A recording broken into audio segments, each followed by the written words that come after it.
How many of you like scary stories? Here's one of my favorite. As soon as you're quiet, show me and be good listeners.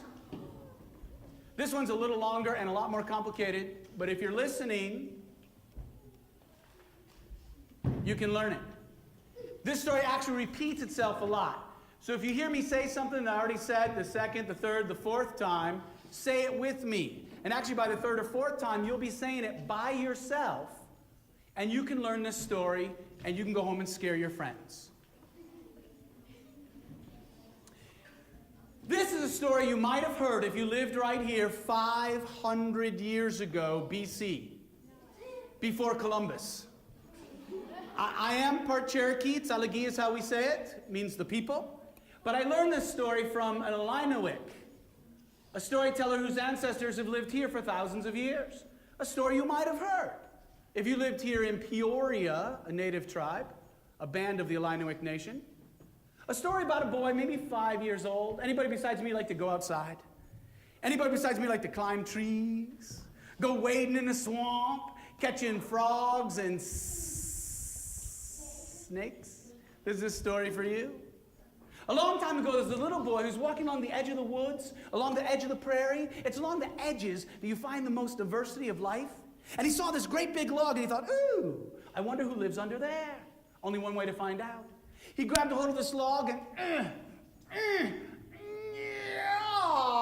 underneath the log, he found the cutest, littlest snake he'd ever seen before. Well, he scooped it up, he put the log back, and I was about to say he put it in his pocket, but American Indian clothing, a long time ago, we didn't have pockets. He would have had a little pouch. So he put the snake in his pouch, and he took it home to show his mom. He said, Ma, look what I caught. Now his mother, she took one look at that snake, and she, get that snake out of here! He said, but Mom, it's just a little snake. She said, it might be a little snake now, but someday it's going to grow up into a great big snake, and I don't want a great big snake living in my house. And besides, you should know better. A wild animal doesn't make a very good pet. I want you to take it back where you caught it right now. He said, do I have to? Honey, you ever tried that one? Does it ever work? Not in my house. His mother said, you heard me. Take it back where you caught it right now. You see those teeth? You know, when your mom talks with her teeth together, she means business. Now, this boy always did what his mom told him to do. Well, most of the time. He took it back where he caught it. That's what she said, right? She did not say, let it go. He brought it home. Now, underneath his sleeping rack, he had one of those little birdhouse gourds. You ever see one, like a squash? You dump out the seeds. He put the little snake inside, and he thought, what would that snake like to eat? He caught him under a log where there were crickets. Maybe he'd like some little crickets. So the boy went out, and he caught 4 crickets. He brought the crickets home, and snake loved those crickets. So every day he caught 4 crickets. But then on the 4th day, he brought home 4 crickets, and the snake said, The boy said, what? You love crickets. But the snake said, The boy said, you are getting bigger and bigger. Maybe you want something bigger to eat. Something bigger than a cricket that lives in Illinois. Help me out. What would a snake eat? Yes, sir.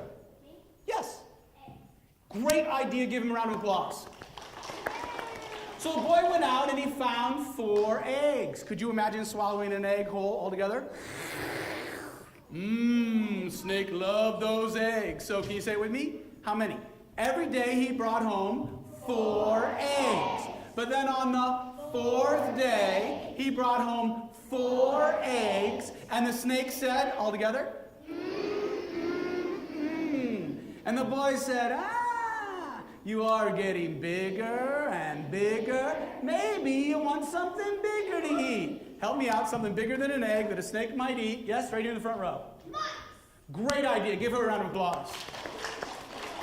So the boy went out and caught how many? 4 mice. Now imagine swallowing a mouse and the tail's like spaghetti. All together?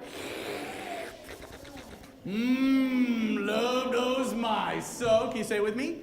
Every day he caught 4 mice. But then on the 4th day, he brought home 4 mice. And the snake said? And the boy said, "What? You love mice." But the snake said, And the boy said, you are getting bigger and bigger. Maybe you want something bigger to eat. Something bigger than a mouse that lives in Illinois, yes? Another snake. You know, there are king snakes that eat other snakes. That's a great idea. Round of applause. So the boy went out and caught how many? 4 snakes. Now imagine trying to swallow a snake. The whole thing is spaghetti. Ready?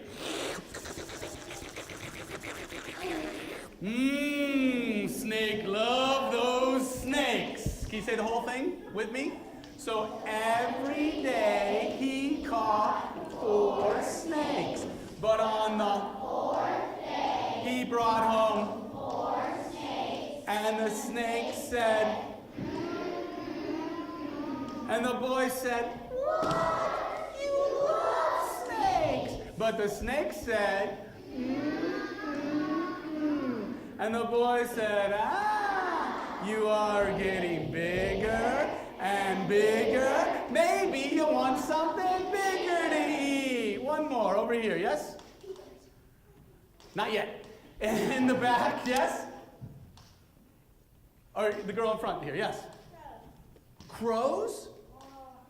That would be a hard thing to catch, but snakes do eat birds when they can catch them. Give her a round of applause.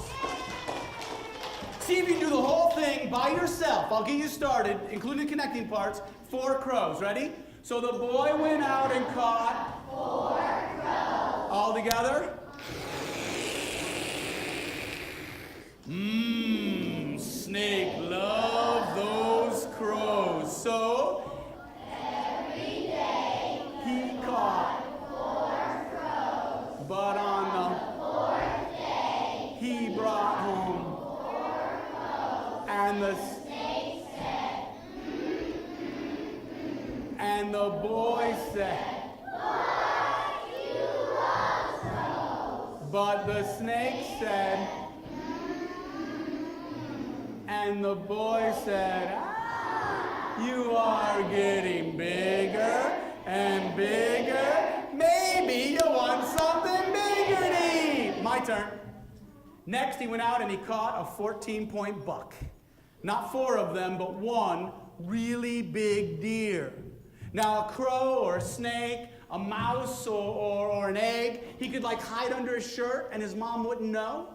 But how was he going to sneak in this deer? He waited till his mother went down the trail to visit a few friends. And as soon as his mother was gone, he dragged this huge buck into his wickiup. And he shoved it underneath the sleeping rack. All together? Imagine swallowing a deer. Ready?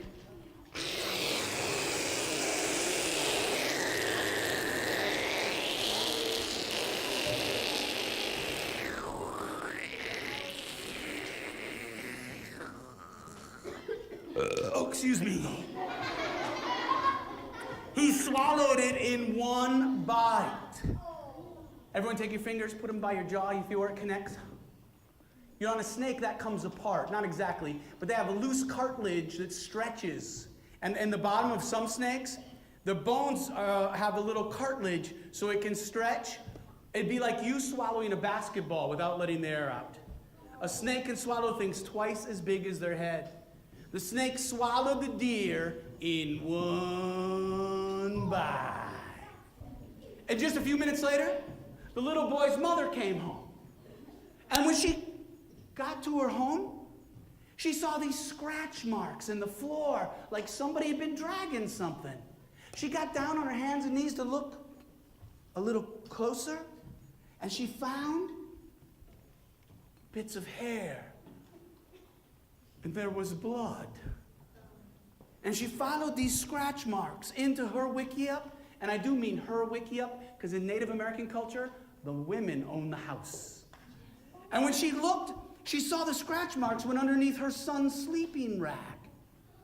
She got down on her hands and knees to look a little closer, and she saw nothing.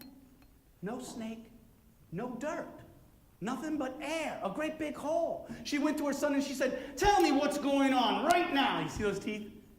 he knew he was in big trouble. Now you can admit it, counselors too. How many of you ever told a little lie to your mom? And how many of you got caught? Again, she's smarter than she looks. In Native American languages, we don't even have a word for lie. Why? A little lie leads to a big lie. Tell the truth, especially to your mom. Just get you in more trouble. He was smarter than that. When she said, "Tell me what's going on," he said, "Mom, do you remember that little snake?" She said, "No." He said, "Yeah." He said, "First I brought it home and I fed it." Can you help me out here? You remember? He said, "First I fed it crickets, then I fed it eggs, then I fed it mice, then I fed it snakes, then I fed it a deer, and crows, then I fed it crows, then I fed it deer." And the mother said, "No." And the little boy said, "Yeah." Now, as they were talking from down the trail, from another wiki up, they heard, "Ah! Someone has stolen all of my food! Someone has stolen all of my food!" This woman came running out of her lodge. She said, "I opened up my storage pit and all I found was a great big hole." Now, in those days, we didn't have refrigerators, so we stored our food underground. And we didn't have grocery stores, so if you run out of food, you die. And nobody would steal. Why? If I had food and you were hungry, I would share. If you had food and I was hungry, how many of you'd share with me? Then why does a third of America go to bed hungry? We grow enough food to feed 125% of America. But in those days, you didn't steal, especially food. And if anyone went hungry, everyone went hungry, or, more importantly, nobody went hungry because they shared. She said, "Somebody stole all the food and all I found was a great big hole." Well, the whole village came running. And a couple of men with torches went down into that tunnel. And like a tree, there were branches that went to everybody's wiki up. And everybody went home. They opened their storage pits. All the food in the village was gone. And like the trunk of a tree, the main branch of that tunnel came up underneath that little boy's sleeping rack. They said, "Did you steal that food?" He said, "No, I'm smarter than that. I would never steal anything, but I brought home a little snake." And the whole village said, "No." And the little boy said, "Yeah." And the whole village altogether said, "No." And the little boy said, "Yeah." Now help me out here.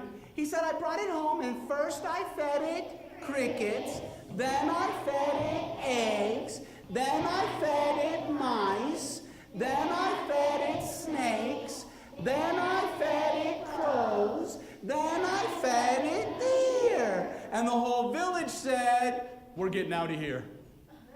If that snake can swallow a deer and it's eaten all the food in the village, we're moving." And the whole village packed up and they left. Everyone except the little boy said, "Mom, you told me if I have a pet, I have to feed it. If I don't feed my snake, who's going to feed it?" The mother said, "If you don't feed your snake, you are going to feed it." He didn't quite get it. But while they were arguing, the big brother stepped in. He said, "Mom, it's getting dark. It's not safe here. You should go. But don't worry, I'll stay here with my little brother and I'll talk sense into him." And everybody left. Everybody except the little boy and his big brother. Now, in those days, we didn't have electricity. When the sun went down, it got dark. So they went to bed. And as they were lying there, the big brother said, "Now tell me one more time, what did you feed that snake?" All together, you're on your own. He said, "First I fed it crickets, then I fed it eggs, then I fed it mice, then I fed it snakes, then I fed it crows, then I fed it deer." Good job. The big brother said, "Now think about it.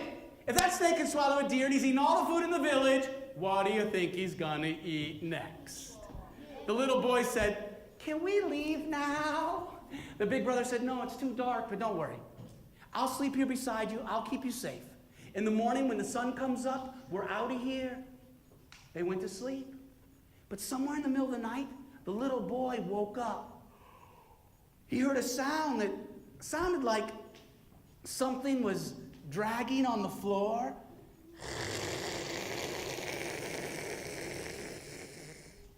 He reached, his big brother was gone. And what happened to the little boy? I don't know. The story doesn't say. But I think you can use your imagination. And I'll tell you what I do know.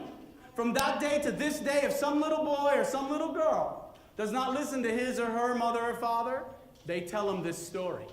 And what happened to that other little boy who did not listen to his mother?